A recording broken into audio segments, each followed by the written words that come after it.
अपने पिता के वचनों का पालन करते हुए अपने धर्म का कर्तव्य निभाते हुए वन की ओर प्रस्थान करते हैं। तब प्रभु श्री राम जी वहां से जब निकलते हैं तो उनका पहला विश्राम जो होता है वो तमसा नदी पे होता है। प्रभु श्री राम जी आखिर मर्यादा पुरुष है, प्रभु श्री राम जी तो भगवान है। प्रभु श्री राम जी जिस वक्त जिस समय अपनी अयोध्या नगरी से उन्होंने बाहर कदम रखे तो उनकी प्रजा का जो हाल था आप सभी भांति भली जानते हैं। प्रभु श्री राम जी वहां से आगे निकलते हैं और राजा दशरथ जी जबरदस्ती उनके साथ सुमंत्र जी को भेज देते हैं। सुमंत्र जी के साथ उनका पहला विश्राम तमसा नदी पे होता है।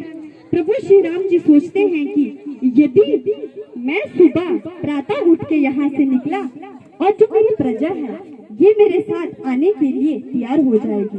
प्रभु श्री राम जी माता सीता जी और भ्राता लखन जी क्या करते हैं, रात के 12 बजे सुमंत्र जी से कहते हैं कि सुमंत्र उठिए और रथ को दक्षिण दिशा की ओर इस प्रकार से इसके पहिए चलाइए कि प्रजा को पता न चले कि प्रभु श्री राम जी किस ओर गए हैं। भ्राता लखन जी माता सीता जी प्रभु श्री राम जी वहां से आगे की ओर प्रस्थान करते हैं। प्रभु श्री राम जी उनका दूसरा विश्राम वहां पे होता है सिंहबेरपुर निषाद राज्य के यहाँ होता है।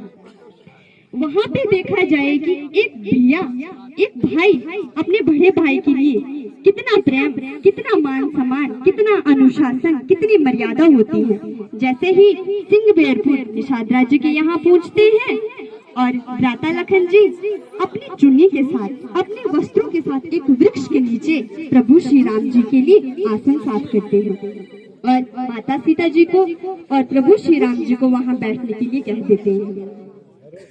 वही वृक्ष पे बैठे हुए निषाद राज्य के कुछ मंत्री होते हैं जो प्रभु श्री राम जी को देख लेते हैं और दौड़े दौड़े निषाद राज्य के पास जाते हैं और कहते हैं कि महाराज हमारे यहाँ कोई आए हैं। तो वो पूछते हैं कि अरे ऐसे भी कौन आ गए कि आप इतने उत्साह हो गए और इस प्रकार से दौड़े दौड़े आप आ गए।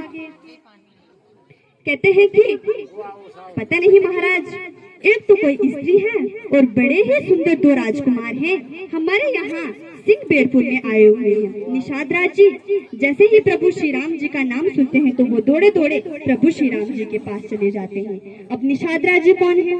जो निषाद राज जी हैं वो प्रभु श्री राम जी के मित्र हैं। उन्होंने गुरुकुल में एक साथ विद्या प्राप्त की हुई होती है और प्रभु श्री राम जी जैसे ही निषाद राज जी को देखते हैं तो उनको गले से लगा लेते हैं। उनको गले से लगाने के बाद प्रभु श्री राम जी उन्हें कहते हैं कि आप मेरे साथ बैठिए। वहां से प्रभु श्री राम जी आगे की ओर प्रस्थान करते हैं और केवट के पास पहुंच जाते हैं। आखिर मेरी कथा केवट प्रसंग पे ही थी और